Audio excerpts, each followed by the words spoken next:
Summing up, Justice Melford Stevenson said, "I'm not going to waste words on you. In my view, society has earned a rest from your activities, and I recommend that you be held for at least 30 years. Well, Charlie was a joking bloke, very nice fella. In my opinion, never was a villain and never would have been a villain. Reggie, you look at him in his eyes, you smell fear, and fear came over Ronnie, you know, oozed out of him. He had a smile, almost take it two ways. Either he's smiling at you because you're going to get hurt, or he's smiling at you because he likes you. I mean, Ronnie would be laughing and joking about, all of a sudden, he'd pick on you. Ronnie was becoming as aggressive as he'd been in the ring, even with members of the firm. I was at the club speaking to George and Alan Dixon, and Ronnie happened to walk in. And I never seen him. Hello, Bill, and he stopped dead, went in his pocket, pulled out a Beretta, went up to Dixon, and Dixon was about 6'3". Ronnie was about as tall as me, I suppose, about 5'9", 5'10". Put the gun to his head and bang, bang, pulled the trigger twice and nothing happened. I thought it was a joke. Ronnie took the 2 bullets out. He said, "Here's your birthday present, George." It was apparent that Ronnie was becoming unstable. For some time, he'd been open about his homosexuality, confident that no one dare question it. But his use of violence was becoming irrational. I can remember them hurtling around the East End in big American cars, and they had all these kind of hirelings who would drive the car, and if they'd stop outside a nightclub or outside a pub, some of the hirelings would sort of jump out and open the door for them to emerge.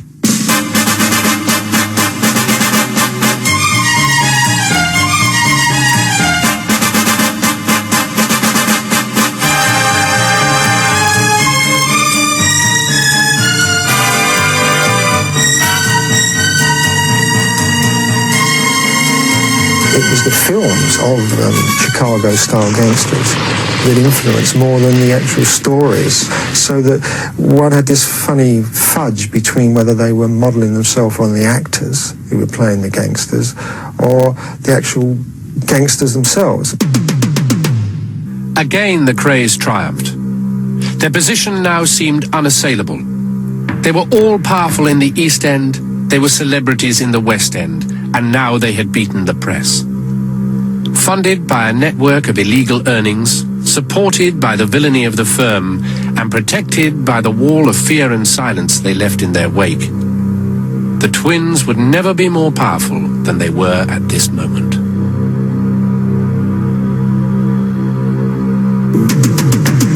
In 1965, Reggie married Frances Shea. He had courted her since she was a schoolgirl. It was described by the press as the East End's wedding of the year. Reggie and Frances' wedding was a very big affair. David Bailey, he was there doing the photography. There was Diana Dawes, numerous people. It was packed. I think it's the first time I've been invited to a thought-to-be-known gangster's wedding. It's quite an occasion. When the service started off, the singing was a bit hesitant, and a rather large man went down the aisle and saying, "Do either one row and then the other, Reggie wants you to sing." And things livened up a lot after that. They were immovable because there was always this wall of silence. First of all, this natural wall of silence that people in the East End don't talk to the coppers. And the second thing was that this wall of fear. The potency of the gangster doesn't just come from his capacity and willingness to use violence. It happens the world over that all these kind of illegal communities generate a no-informing rule. It's very difficult to, as it would be, a criminal with other criminals, having to cooperate with other criminals, if it's also seen as perfectly reasonable to inform when it suits you. So this rule is really at the heart of what we call the criminal enterprise. Nobody took their troubles to the police. You know, the police were part of the enemy. They're usually part of the thing that broke up the strikes and the docks and things like that. I mean, the police were regarded as being outside your society. And if you had something serious to settle, you tried to settle it between yourselves, and that sometimes did involve violence. You just don't go around killing your own people. You've got Cornell, you've got Mitchell. Well, Cornell was one of our own, but you don't go shooting the bloke because he called you a puff. Half the world would be dead. You can't do that. And Mitchell, look what they've done to Mitchell. And they went and done that to Jack. Well, that to me, that was the end. The police campaign gathered momentum, but Nipper Read was insistent that the investigation gather substantive evidence against the twins before any attempt was made to charge them with murder. First of all started out looking at, again, the frauds. And these really formed the basis of the investigation. And so we went on from there to investigate any other kind of crime, with the exception of murder. And this was a very positive decision that I made, because I felt that if we started to investigate murders, then the question of the witnesses' safety might be jeopardised.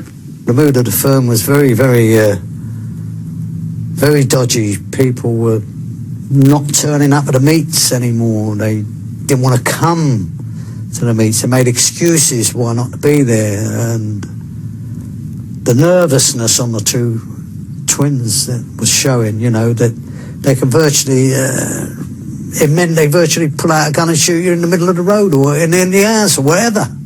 It was almost common knowledge that Ronnie Kray had shot George Cornell in The Blind Beggars. As a matter of fact, when later I started to investigate it, people in the East End said to me that the Krays did everything but take the front page of the Times to advertise the fact. I mean, this enhanced their position as gang leaders, you see. They must have felt such immense power. You see, when they'd done their first killing with Cornell, it must have been about a year or 2 years before they nicked them. So it must have given them a very high sense of power, the untouchables. No one was safe. No one. In 1965, the Krays had seemed invulnerable to prosecution. 3 years later, a trail of senseless killings destroyed that position. They were now so feared that even members of the firm thought it safer they be put away. Leslie Payne was a fraudster. He didn't need violence because he could charm people, he could persuade people. And so when he realised that there was no measure by which he could control the violence of the Krays, he decided then that that was too much for him, and he walked away. And so when I saw him, I was able to persuade him that it would be important and beneficial to him, because I could offer him protection, to make a statement outlining all of the Krays' activities. And this he did. He didn't, unfortunately for me, know anything about the murders, because by that time he'd long since left them. But he did tell me about the frauds, about the long-firm frauds, and certain other activities that the Krays had been involved in. On the 8th of May 1968, Nipper Read coordinated a massive police swoop to arrest the Krays and over 70 members of the firm. It was the start of an operation that would rewrite British legal history.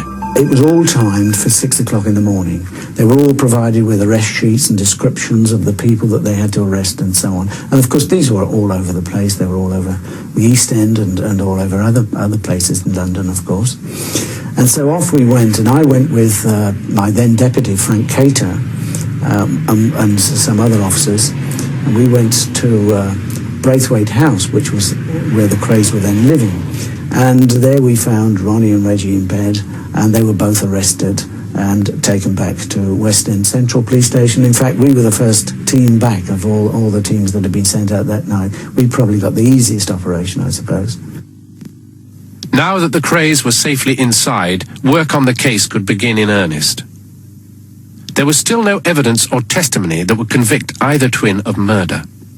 What I wanted to do in this operation was not make the mistake that I did in the 1964-65 one. And that was that I thought once the Krays themselves had been arrested, people who'd been victims of their activities would come into the station and say, I want to give evidence. They never did that. And so I learned then that there was this wall of silence in the East End that was almost insurmountable. Once they were all inside, it had been generated from the cells of the Krays and others that now they were all together, they got to stick together. And that if anybody was found to be attempting to give evidence for the prosecution, then certain repercussions would occur and their wives and family would be in danger. The twins could no longer intimidate. They had become too volatile and too violent. Albert Donoghue, who was one of the senior lieutenants, one of the big hefty men, his mother came to see me. He'd been arrested and charged, and his mother came to see me at Bow Street Court and said he wanted to see me in prison. And so I went along to see him. And then he told me this story. For the very first time, we got to know what had happened to Frank Mitchell. According to Donoghue, he was taken out into a van on the pretext that he was going to another location in Kent. And once he was inside the van, he was shot by two people that were sitting in the back of the van. And so that was the first murder charge that we preferred. The pieces were fitting into place. Nipper had the evidence against the twins for fraud and murder, but McVitie's killing would be more difficult to prove. One of the problems is, of course, that if you've got a conspiracy like that where a number of people are together when they commit an act, unless one of them is willing to give evidence of the prosecution, then you can't mount a successful prosecution. And so this was the situation as far as they were concerned. We needed one of this group to come forward. We knew basically what had happened, that this had happened in the basement of this house in Evering Road, but it was a question of getting witnesses. There was one man missing, a man called Ronnie Hart. He was a relation, or it suggested that he was a relation of the Krays, a cousin. And he'd never been arrested in the first sweep because we'd no evidence against him. We managed to trace him, and eventually he was persuaded to make a statement in which he said exactly what happened. And he was the prime witness against the Krays. One piece was still missing: Cornell. A key witness to the murder had been a barmaid from the Blind Beggar pub. She was terrified of the Krays and steadfastly refused to testify against them. She had seen who had killed Cornell. She knew him. She actually knew Ronald Kray. And so we began to give her as much comfort and assistance as we could at that time. But we weren't getting anywhere because at that time people didn't believe that the Krays were going to be held in custody and successfully prosecuted. They believed, as they'd always believed, that they would walk on water again, that they would be able to be acquitted and come back to their usual habits in the East End of London. Given a new identity, the barmaid was moved out of London to a secret address in Essex. Eventually, she was persuaded by the nature of the support that she had that she could tell the truth. And in fact, later on in court, she very dramatically pointed to Ronnie Kray and said that is the man that she'd seen in the Blind Beggar's public house.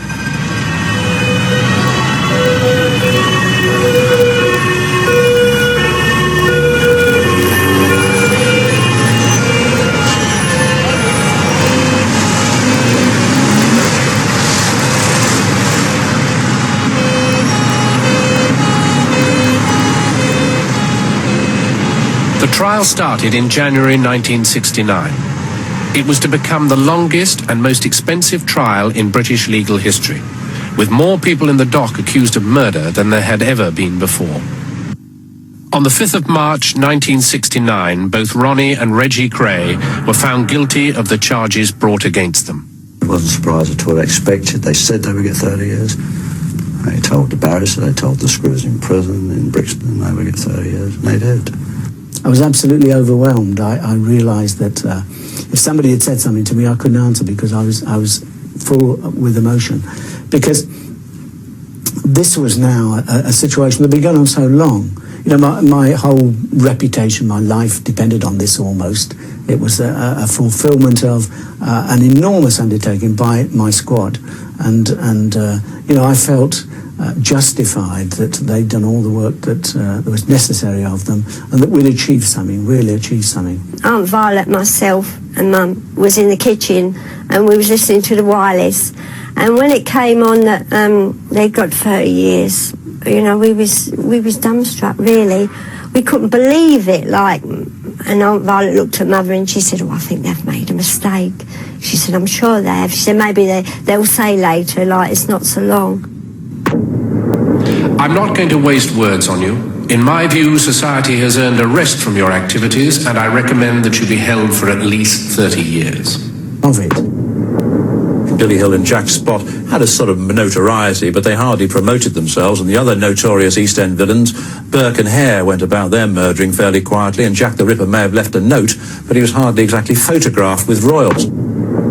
They attracted people to them. You know, people who they should look up to finished up looking up to them, sort of thing. And Ronnie, he was his own man, you know. Nobody was going to tell him what to do. He was the boss.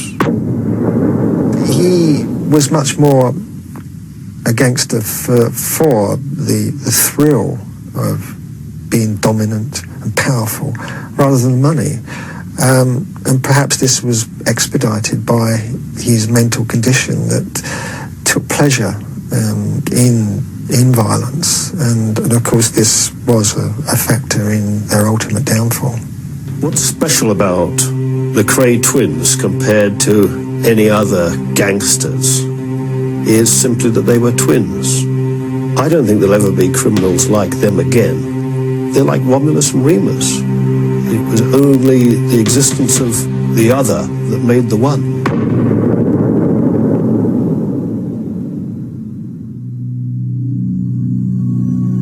Thank you for watching. If you enjoyed the video, please join our Facebook group. It's called Krays Crime Lords of London. We're a friendly, moderated group with over 1,000 Kray and other celebrated gangster videos available for view. There's also thousands of images in the photos sections. The link for the group is in the YouTube description section. I hope we see you